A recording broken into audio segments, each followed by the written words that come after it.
Hello दोस्तों, स्वागत है आपका कॉमिक्स टाइम्स में। और आज हम शुरू कर रहे थे कुक ब्रांड की कॉमिक्स, कुक ब्रांड और काप्ती धरती के लोग। इसका पहला पेज आप देख सकते हैं दोस्तों, काफ़ी पुरानी है, सिर्फ 4 रुपए की कॉमिक्स है ये।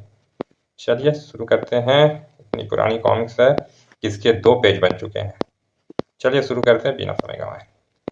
एक दिन सुबह, जियो ओ जियो अब तो कुंडा खोल दो। ओ आ भो, जब बुखार किसी को होता है तो वो इसी तरह से भोंकता है। जियो जियो अब तो कुंडा खोल दो। भों भों। ओफ, आखिर यह क्या बकवास है। यह सुबह सुबह किस गधे ने रेडियो पर गर्दम्ब ग्राट छेड़ दिया है। अजी सुनती हो, कहाँ मर गई तुम। कहिए जी, क्या मुसीबत है। गई भैंस पानी में। ओ, अब तो दिमाग खराब किसी का होता है तो खुजली वाला कुत्ता बन जाता है। अजी मैं पूछता हूँ, यह सुबह सुबह किस गधे ने दिमाग खराब करने के लिए रेडियो खोल दिया है। अजी पहले अपने कानों की मिट्टियाँ छटवाइए। यह रेडियो नहीं बज रहा, बल्कि अपना अनोखा गा रहा है। आई अनोखा गा रहा है। जी हाँ, वह एक ड्रामे का रिहर्सल कर रहा है जिसमें वह हीरो है और उसे यही गाना गाना है। सत्यानाश, आपने बिल्कुल ठीक कहा जी, यही नाम है उसके ड्रामे का। उसमें हमारे अनोखे अनोखे के साथ साथ उसका चेला मनमोजी और मोटू भी काम कर रहा है। मैं कहता हूँ, बंद करो अपनी बेहुदा बकवास। आज मैं इस कमबख्त की अकल सही रास्ते पे लाकर ही रहूंगा। उल्लू का पट्ठा, सुअर, पाजी, भिंडी का बीज। बड़े आए। पता नहीं कैसे पीता है। जब बेटे की वजह से इन्हें इनाम मिलता है तो बेटे की तारीफ करते नहीं आदतें, और वैसे इनकी कोई बात इन्हें पसंद नहीं आती। इधर जियो जियो अब तो कुंडा। मैं पूछता हूँ, यह सब क्या बकवास है। पिता की दहाड़ सुनकर कुकबरान चौंक कर जैसे ही पलटा, तड़ाक। हाय, मर गया। ओह डैडी, अरे डैडी आप कब पीछे आकर खड़े हो गए थे। हाय, जब से तू पैदा हुआ है तब से ही भगवान ने मुझे तेरे पीछे खड़े रहने पर मजबूर कर दिया है। आपको चोट तो नहीं लगी डैडी। डैडी के बच्चे, मैं पूछता हूँ कि आखिर घर में यह क्या बकवासबाजी हो रही है। ओह, शायद आप ड्रामे की रिहर्सल के लिए कह रहे हैं। हाँ, याद आया डैडी, ड्रामे के एक गुंडे का रोल भी है जिसके लिए अभी तक कोई उपयुक्त व्यक्ति नहीं मिला है। क्या आप वह रोल करेंगे। सच, आप गुंडे के रोल में खूब जचेंगे। अनोखा, खामोश, बदतमीज, लुच्चा, गुंडा, लफंगा, कपूत, नासपीटा, सुअर, तू इंस्पेक्टर धमाका सिंह से गुंडे का रोल कराने के लिए कहता है। मैं तेरा सिर फोड़ दूंगा। नहीं डैडी, ऐसी गलती हरगिज मत करना, वरना कानून को हाथ में लेने के जुर्म में आपकी वर्दी उतर जाएगी और आपको जेल की हवा खानी पड़ेगी। मैं कहता हूँ, बंद कर अपनी बकवास। Yes daddy. भाड़ में जा तू और तेरा ड्रामा। मैं तेरे साथ और माथा नहीं मार सकता, वरना एक दिन तू मुझे पागल करके कर देगा। कमबख्त, मुझे ड्रामे से गुंडे का रोल करने के लिए कह रहा है। हनुमान बाबा का रोल करने के लिए कहता, राम के रोल के लिए कहता, भोले बाबा का रोल करने के लिए कहता तो कोई बात थी, भला मैं गुंडे का रोल करूंगा। सुपर कार वाले केस में हवलदार धमाका सिंह को पदोन्नति पर इंस्पेक्टर बना दिया गया था। बॉन्ड भैया, क्या फूफा जी चले गए। हाँ चले गए, लेकिन सारी रिहर्सल का गुड़ गोबर कर दिया। खैर, तुम अब फटाफट अपने कपड़े बदलो, हम ऑफिस में जाकर ही अपनी रिहर्सल पूरी करेंगे। ठीक है। एक दिन बाद। लेडीज एंड जेंटलमैन, अब हम आपके सामने पेश करने जा रहे हैं कान खजूरे आवारा का लिखा मशहूर नाटक सत्यानाश। शीघ्र ही स्टेज से पर्दा उठा और नाटक आरंभ हुआ। मुझको यारों माफ करना, मैं नशे में नहीं हूँ। ओ, पीने का शौक तो मुझको है, पर पीने के लिए जेब में पैसे नहीं। ओ हो। ठहरिए मेरे मन मंदिर के देवता, पीने के लिए पैसे मैं देती हूँ आपको। आह, मेरी अमावस की बात तुम आई हो। लीजिए मेरे देवता, यह रुपए रख लीजिए और खूब जी भर कर दारू पीजिए। हैं, और तुम कितनी अच्छी हो मेरी चांद। पता नहीं मेरे लिए दारू का प्रबंध करने के लिए तुम्हें किन किन गरीबों की पाकिटें मारनी पड़ती होगी। हो हे। मेरे देवता, आपके लिए मैं किसी की जेब तो क्या उसकी गर्दन तक काट सकती हूँ। हुक्म कीजिए मेरे देवता, मैं आपके कदमों में किस बुजदिल की गर्दन पेश करूं। आई गर्दन, यह डायलॉग तो नाटक में नहीं था। तभी तू हम प्रेमी प्रेमिका के बीच में लड़ लड़का बनकर कहाँ से आ गया है? अरे उठ भाई, मेरी प्रेमिका को तेरी गर्दन की जरूरत नहीं है यार। यदि तेरा भी रोल इस ड्रामे में है तो अभी मुझे इस समय मुर्दा बनने की जरूरत नहीं। जा, बाद में आइयो। अबे यार, अब तो सीधा खड़ा हो जा। फिर जैसे ही बॉन्ड ने उसे सीधा खड़ा किया, वो पुनः फर्श पर आ गिरा। आए खून है, खून। हाँ, किसी ने इसका खून कर दिया। अरे बाप रे, खून खून खून। लेकिन दर्शकों को समझ में यकायक कुछ नहीं आया। वे तो इस दृश्य को भी नाटक का एक हिस्सा समझते रहे। बचाओ, खून, अरे कोई जल्दी से पुलिस को फोन करो। लेकिन फिर हैं, तो क्या सचमुच उस व्यक्ति का खून हो गया? अरे आओ देखते हैं। और जैसे ही दर्शकों को खून होने का विश्वास हुआ, खून खून भागो, शीघ्र ही हॉल दर्शकों से खाली हो गया। अरे मैनेजर साहब, आप खड़े खड़े क्या कर रहे हैं? जल्दी से पुलिस को फोन कीजिए ना। ना भाई, मैं पुलिस पुलिस के लफड़े में नहीं पड़ने वाला है। मैं तो चला अपने घर, अपने बीवी बच्चों के पास। मैं भी भाई, मुझे तो इस लाश को देखते ही झुर्रियां का बुखार चढ़ गया है।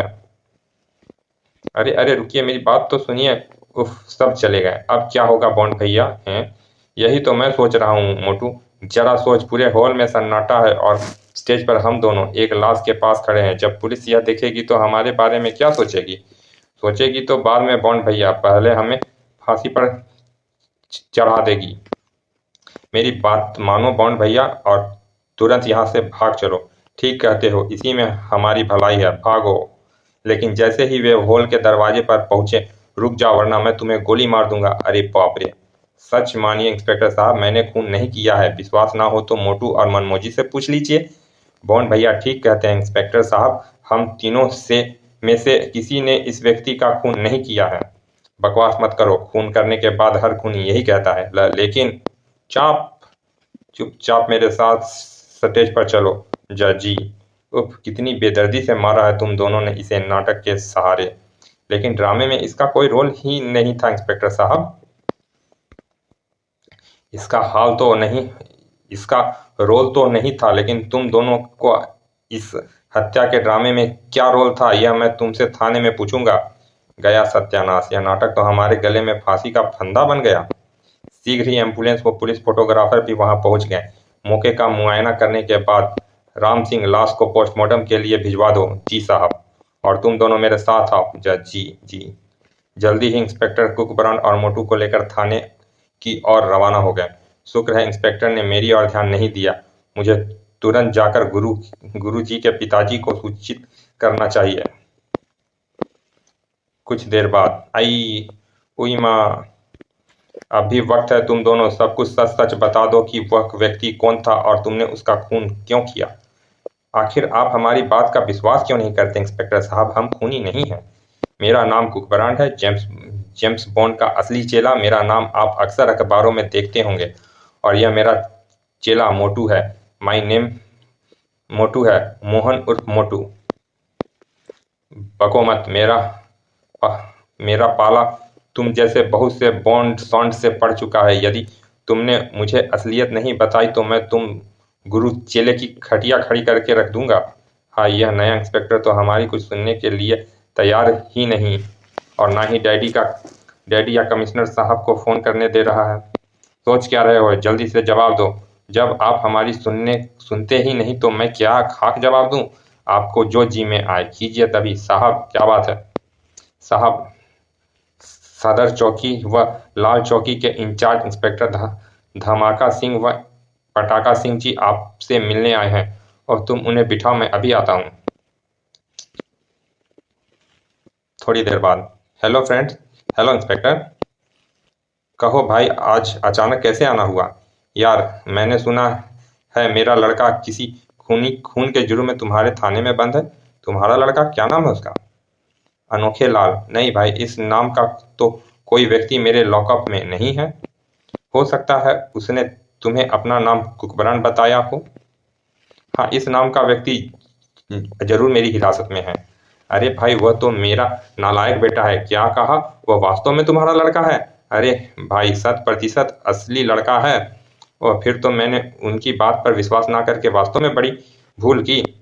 मैं तो अब तक उसकी और उसके साथी की बहुत पिटाई करवा चुका हूँ। सॉरी भाई। अरे भाई, क्षमा मांगने की कोई जरूरत नहीं। वे है ही पिटाई के योग्य। कमबख्त को 1000 बार समझाया था, उल जुलूल नाटकों में काम करने की कोई जरूरत नहीं, लेकिन अरे यार धमाका, बेकार की बातें छोड़ो और उन्हें बुलाओ। हाँ भाई, जरा बुलवाना तो उन्हें। अभी लो। जाओ, टॉर्चर रूम में उन दोनों कैदियों को ले आओ। जी साहब। हैं? धमाका सिंह कुकबरान मोटू को छुड़वाकर घर ले आया। ले भगवान, संभाल अपने इन नासपीटों को, लेकिन ध्यान रखना, आज से इन दोनों ने अपने कमरों में से एक कदम भी बाहर निकाला तो मुझसे बुरा कोई दूसरा नहीं होगा। अजी, आपसे बुरा पहले भी कोई हुआ है जो अब होगा? सत्यानाश।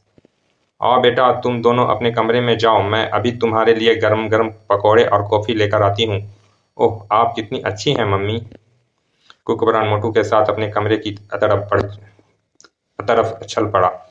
कमबख्त इतने घपले करते रहते हैं, फिर भी इन्हें पीने को कॉफी और खाने को पकौड़े मिलते हैं, और एक मैं हूँ, दिन भर गधे की तरह मेहनत करने पर भी पानी का एक गिलास तक नहीं मिलता हूँ। अपने कमरे में पहुंचकर, बॉन्ड भैया, 3rd डिग्री के इस्तेमाल से मेरी तो एक एक हड्डी कीर्तन कर रही है, इसलिए मैं तो अब पकड़ कर सोऊंगा। क्या कहा? हैं? अबे उल्लू की दुम, पुलिस की मार खाकर मेरा तो खून खौल रहा है और जी चाह रहा है कि जल्द से जल्द असली खूनी को तलाश कर कानून के हवाले कर डालूं, ताकि इंस्पेक्टर चमगादड़ लाल कान पकड़कर एक टांग पर मेरे सामने खड़ा हो जाए। और तुझे आराम करने की सूझ रही है? चल उठ। अरे रे, रुको तो सही बॉन्ड भैया, मैं उठ रहा हूँ। इस खींचातानी में कुकबरान के कोट की जेब से एक सिक्का निकलकर फर्श पर गिर पड़ा। टन ठन खन। हैं? अरे अरे, यह सिक्का मेरी जेब में कहाँ से आया? मेरा तो है नहीं। ओह, यह तो सोने का सिक्का मालूम पड़ता है। सोने का सिक्का? हाँ, लेकिन यह हमारे देश का तो क्या किसी भी देश का सिक्का नहीं हो सकता। इस पर पेड़, पहाड़ और सूर्य के साथ साथ किसी झरने का भी दृश्य है, और किसी भी देश का स्थान आदि का नाम नहीं है। जरा इस सिक्के को पलट कर तो देखना बॉन्ड भैया। और बॉन्ड ने जैसे ही सिक्के को पलटा, है कांपती धरती, कांपती धरती। हाँ, यह किस अज्ञात देश का नाम है और उसी देश का यह सिक्का है। लेकिन बॉन्ड भैया, यह उस देश से अचानक तुम्हारी जेब में कैसे आ गया? यह बात तो मेरी भी समझ से बाहर है। जब से मैंने यह कपड़े पहने हैं, तब से तो मैं किसी गैर आदमी से मिला ही नहीं। जरा अपने कोट के जेब एक बार फिर से चेक करो बॉन्ड भैया। और इस जेब में कुछ और भी है क्या? यह कागज का पुर्जा। ओह।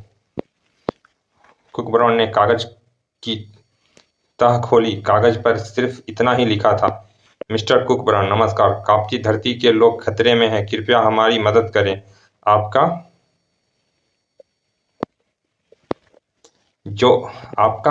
JX, लेकिन इस व्यक्ति ने यह पुर्जा और सिक्का तुम्हारी जेब में कब डाला? ठहरो, मुझे सोचने दो।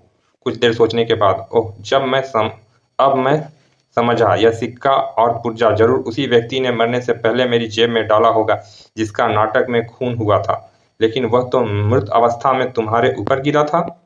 यह भी तो हो सकता है कि मेरे ऊपर गिरते समय वह जीवित रहा हो और बाद में उसका दम निकला हो। हाँ, यह हो सकता है। लेकिन बॉन्ड भैया, पत्र लिखने वाले ने अपना अता पता तो कुछ दिया नहीं, फिर इससे संबंध स्थापित कैसे करें? और ना ही हमें यह मालूम है कि यह कांपती धरती पृथ्वी पर कौन सी दिशा और कौन से स्थान पर स्थित है। मुझे विश्वास है कि जिस किसी ने भी यह पत्र मुझ तक पहुंचाया है, वह स्वयं ही मुझसे फिर संबंध स्थापित करने की कोशिश करेगा। फिर अब क्या करने का विचार है?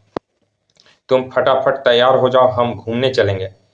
क्या इस समय? अबे हाथी के बच्चे, अभी सांझ भी नहीं हुई है और तुम इस तरह डर रहे हो जैसे आधी रात से भी ज्यादा समय हो गया है। देखो बॉन्ड भैया, तुम मुझे चाहे जो मर्जी कह लिया करो, लेकिन हाथी का बच्चा मत कहा करो। क्यों? मुझे शर्म लगती है, ही, क्योंकि मेरे पिताजी यानी तुम्हारे मामा जी जो बेचारे बकरी हैं, फिर भला मैं हाथी का बच्चा कैसे हो सकता हूँ? कुछ देर बाद, मिस्टर हेल्डर, न्यू मार्केट चलो। Okay master. हैं? अगले ही पल, तभी, ए रुको कमबख्तो, अब तुम दोनों फिर मेरी नाक कटवाने कहाँ जा रहे हो? कुकबरान ने अपने पिता की आवाज पर कोई ध्यान नहीं दिया।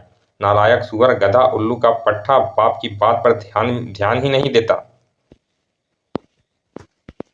अजी अब बंद भी कीजिए कोसना, हर समय क्यों अपने आप को ही गाली देते रहते हो? बकवास बको मत नालायक, तुम्हारी ही साह पर वे इतना सिर चढ़ गया है।